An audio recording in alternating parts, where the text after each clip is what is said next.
उत्तराखंड में ग्लेशियर फटने से मची तबाही ने चिनाब वैली में रहने वाले लोगों के मन में डर पैदा कर दिया है। डर इसलिए क्योंकि चिनाब वैली में अक्सर भूकंप के झटके आते रहते हैं और पहाड़ी इलाकों में अक्सर बादल फटते हैं। कई बार बादल फटने से ठाठरी, देसा, भलेसा, भदरवा, बाडर, छात्रू और केशवान जैसे इलाकों में भारी तबाही मच चुकी है। जम्मू कश्मीर में कुल 27 ग्लेशियर लेक्स हैं, जिसमें से 16 चिनाब वैली में है। ऐसे में वैज्ञानिकों की चिंता धीरे धीरे बढ़ती जा रही है। चिनाब वैली सेस्मिक जोन 4 में आती है, यानी कि यहाँ भूकंप की संभावनाएं बहुत ज्यादा है। Department of mountain environment Bhaderwah campus ने बढ़ती हुई बादल फटने की घटनाओं और नदियों के किनारे बढ़ रहे कंस्ट्रक्शन के लिए चिंता जताई है। सन 2013 में 2 महीने के अंतराल में 47 बार भदरवा ने भूकंप के झटके महसूस किए थे। ऐसे में प्रशासन को बहुत ज्यादा सावधानी बरतनी होगी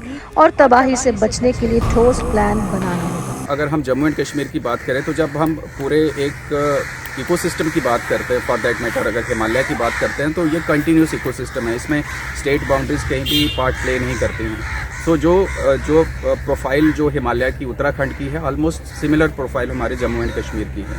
सो जैसे कि आपने पूछा कि इसमें क्या कंसर्न रहना चाहिए, तो मैं कहता हूँ कि आज के दौर में जबकि काफ़ी साइंटिफिक डिस्कवरीज हो चुके हैं, हमारे पास काफ़ी अच्छे इक्विपमेंट्स हैं, गैजेट्स हैं, टूल्स हैं, जैसे रिमोट सेंसिंग है, GIS है। सो उसको यूज़ करके हम जितने भी ये हाईलैंड ग्लेशियर्स हैं, जो कि बड़े बड़े ग्लेशियर्स हैं, जो कि वल्नरेबल हैं, उनकी मॉनिटरिंग हमें सीजनल मॉनिटरिंग एटलीस्ट करनी चाहिए कि उनका बिहेवियर कैसा चल रहा है, वो रिसीड हो रहे हैं, वो एक्सपैंड हो रहे हैं, रिट्रीट हो रहे हैं।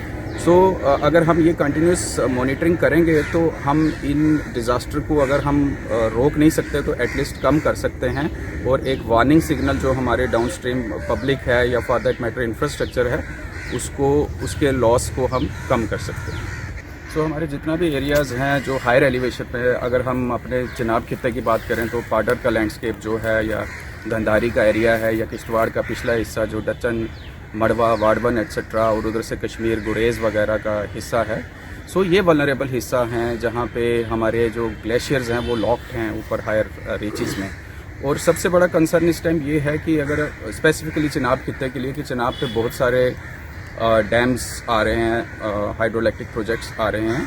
सो इंस्टेड ऑफ कि हम बड़े डैम्स की तरफ कंसंट्रेट करें, I think we should go for mini hydro project और माइक्रो हाइड्रोइलेक्ट्रिक प्रोजेक्ट्स।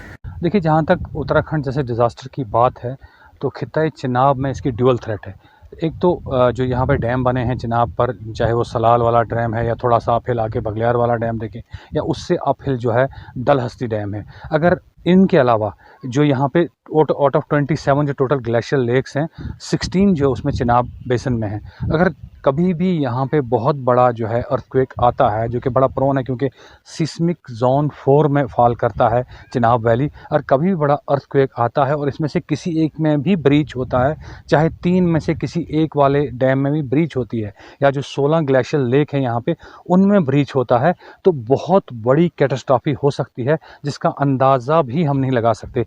क्योंकि ये खाली ज़िला डोडा, ज़िला रामबन तक महदूद नहीं रहेगी, ये रियासी तक जाएगी, और रियासी के बाद डिस्ट्रिक्ट जम्मू का अखनूर एरिया है वहाँ पे तबाही फैलाएगी, और उसके बाद बॉर्डर क्रॉस करके जो पाकिस्तान में भी बहुत बड़ी तबाही का सबब बन सकती है। उसके अलावा जो लोकली अगर नुकसान हो सकता है तो सबसे ज़्यादा दिख रहा है कि भदरवा, क्योंकि बिल्कुल 2 ग्लेशियर्स के बिल्कुल नीचे ये जो बसी हुई ये वैली है। एक तो इसके जो है वेस्ट में जो अपना ये कैलाश कुंड है, वहाँ पे एक बहुत बड़ी झील है, 2 किलोमीटर सरकमफ्रेंस की कैलाश कुंड के नाम से झील है। अगर उसमें कभी ब्रीच होता है तो पूरे टाउन को बहा के ले जा सकती है, क्योंकि उसके बिल्कुल जो फुट हिल्स में भदरवा टाउन बसा हुआ है। और उसके बाद जो कैलाश कुंड है वहाँ पे भी ग्लेशियर प्रोन एरिया, आशापति ग्लेशियर बहुत बड़ा ग्लेशियर है। अगर वो कभी टूट के आता है तो जो उसके साथ नीचे थनहाला पंचायत या और जो भेजा वगैरह एरिया है उसमें बहुत बड़ी तबाही मच सकती है। तो इसमें इस वक्त जो चीज़ें दिख रही हैं, जो एक्सपर्ट के मुताबिक है, उनका ये मानना है कि बड़े डैम्स की बजाय छोटे रिजर्वायर बनाए जाएं, छोटे हाइड्रो इलेक्ट्रिक प्रोजेक्ट बनाए जाएं। अगर खुदा न खास्ता कभी भी इनमें किसी में ब्रीच होती है तो पानी इतना ही हो जिसको हम कंट्रोल कर पाएं। इस वक्त तो ये लगता है अगर किसी एक में अपहिल वाले में ब्रीच हो जाए तो वो बाकियों को तोड़ता हुआ निकल जाएगा और पूरे अखनूर जो है जम्मू का और पाकिस्तान तक तबाही मचा सकता है। और दूसरा जो यहाँ पे लोकली हम कहें, क्योंकि यहाँ पे बहुत ज़्यादा जो कंस्ट्रक्शन हो रही है वो रिवर बेड के साथ हो रही है। और इसमें यह है कि 1942 में यहाँ पे भद्रवाह टाउन में बहुत बड़ा एक क्लाउड बर्स्ट हुआ था, उसके नतीजे में 300 अमवात हुई थी। और करीबन जो ये मस्जिद वाला मोहल्ला, मस्जिद मोहल्ला है जो नाले के बीचों बीच जाता है, वहाँ पर जो है तकरीबन वो सारा मोहल्ला बह गया था।